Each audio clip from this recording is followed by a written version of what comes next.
northern Preble County, southern Darke County, northwestern Montgomery County, until 10 p.m.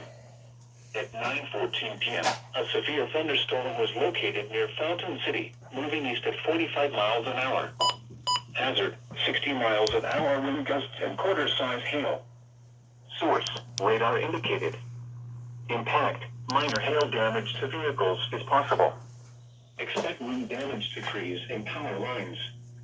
Locations impacted include Arcanum, Lewisburg, Hagerstown, New Madison, Fountain City, Wayne Lakes, El Dorado, Verona, West Manchester, Greens Fork, Pittsburgh, Bethel, Hollinsburg, Gorton, Economy, Ithaca, Caston, Whitewater, Middleborough, and Williamsburg.